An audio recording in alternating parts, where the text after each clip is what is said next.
آپ ہر چیز میں پلاننگ کرتے ہیں. میں انہیں کہتی ہوں دیکھو یار تمہاری شادی تو تم نے پلاننگ کی نہیں کی کہ کس دن کو شادی کرنی ہے.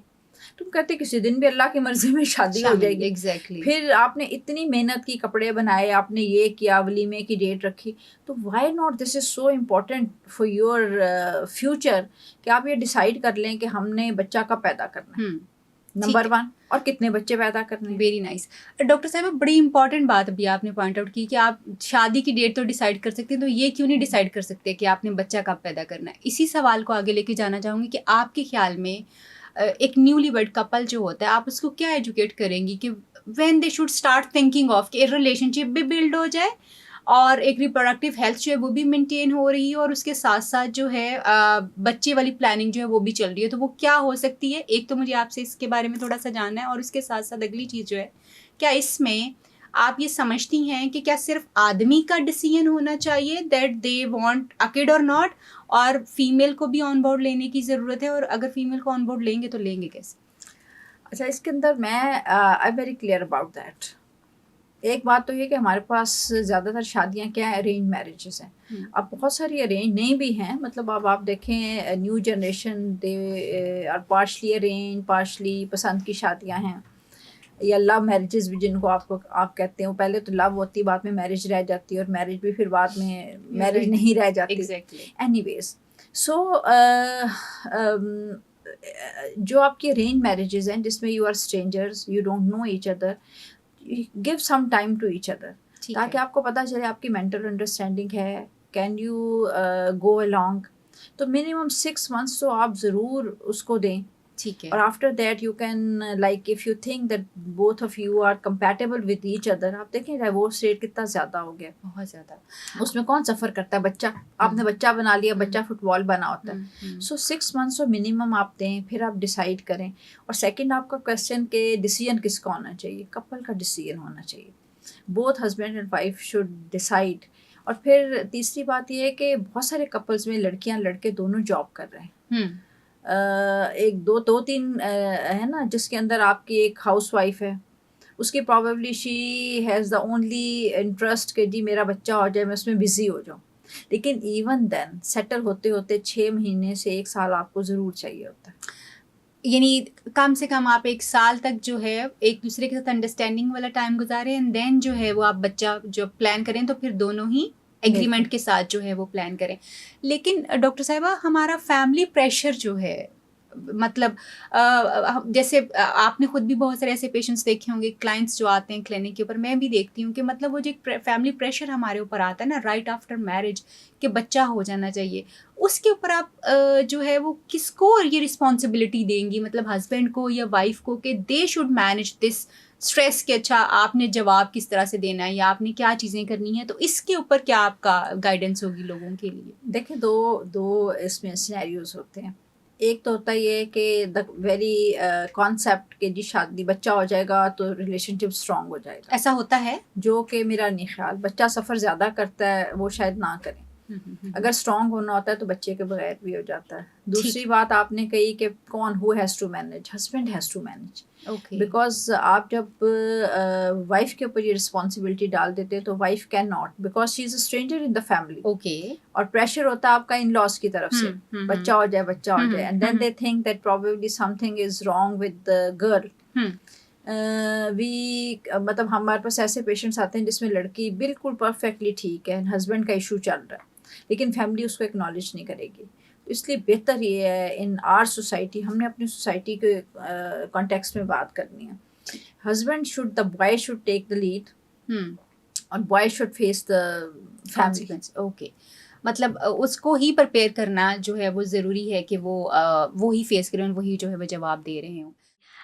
علامہ صاحب مجھے یہ بتائیے گا کہ برتھ کنٹرول ہمارا ایک ایشو ہے. اکثر لوگ کہتے ہیں کہ جی بچے جو ہیں ان کے درمیان میں وقفہ جو ہے وہ نہیں ہونا چاہیے, جب کہ ہم دیکھتے ہیں کہ ہمیں مثالیں اس طرح کی ملتی ہیں, اور ہم نے سنا بھی ہے کہ جس طرح جب ماں اگر دودھ پلا رہی ہوتی ہے اپنے بچے کو تو 2 سال کا ایک نیچرل سا ہی وقفہ جو ہے وہ آ جاتا ہے. کیا اسلام وقفے کو منع کرتا ہے یا کیا ہے اس کے؟ دیکھیں یہ ایک ہماری منصوبہ بندی ہے, ایک اللہ تعالیٰ کی منصوبہ بندی ہے. اگر ہم اللہ تعالیٰ کی جو منصوبہ بندی ہے، جو فطری منصوبہ بندی ہے، جو قرآن و حدیث میں موجود ہے، اگر ہم اسے ایکسیپٹ کر لیں تو میرا خیال یہ ہمیں اس منصوبہ بندی کی ضرورت نہیں پڑے گی. دیکھیں کم از کم جو بچہ ہے وہ 7 ماہ 8 ماہ 9 ماہ اور روٹین 9 ماہ کی ہے کہ وہ ماں کے پیٹ میں آتا ہے. شادی ہوتی ہے، بعض دفعہ 5 ماہ گزر جاتے ہیں، 3 ماہ گزر جاتے ہیں، سال بھی گزر جاتا ہے. پہلے ہی ماں اگر امید ہو جائے تو 9 ماہ گزرتے ہیں. پھر اسلام نے کیا کہا؟ 2 سال اس بچے کو دودھ پلانا.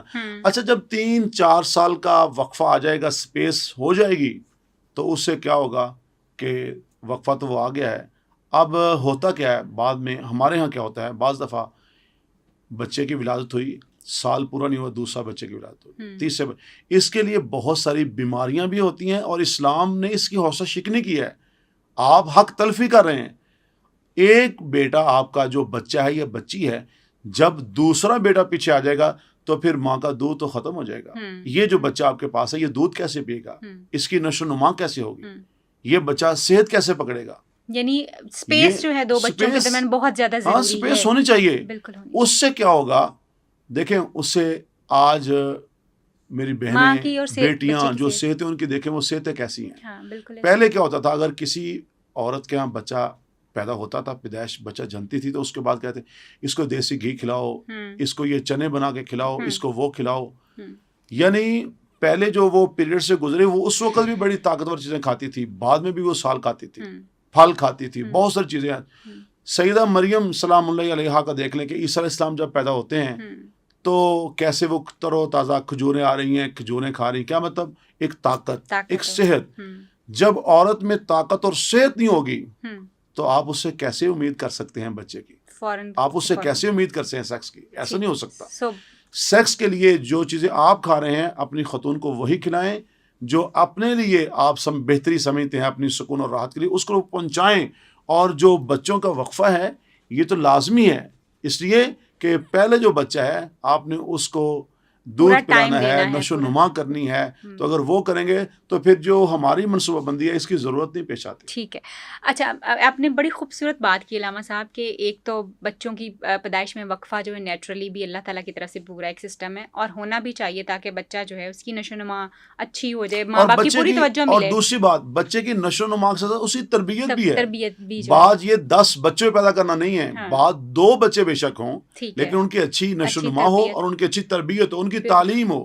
اور احادیث میں یہی ملتا ہے. حضور نبی کریم صلی اللہ علیہ وسلم نے ارشاد فرمایا جس کی 4 بیٹیاں ہوں ان کی اچھی نشو و نما کرے، تربیت کرے، اچھی جگہ پہ نکاح کرے. آپ نے فرمایا والدین جنتی ہیں. ایک نے کہا جس کی 3 ہوں، آپ نے فرمایا وہ جنتی ہے. 2 ہوں وہ جنتی ہے، 1 ہو وہ جنتی ہے. تو اس طرح بچوں کو صرف پیدا نہیں کرنا، بچوں کو پیدا کرنے کے ساتھ نشو و نما بھی ہے اور ان کی تربیت بھی ہے. بے شک پالنے والی ذات صرف اللہ تعالیٰ کی ہے، لیکن اسباب کے ایک تو رب وہ ہے جو پالنے والا حقیقی طور پہ، اور اسباب کی دنیا میں والدین بھی رب ہیں. ان کو کہا گیا کہ یہ بھی پالنے والے. رب ارحمہما کما ربیانی صغیرا.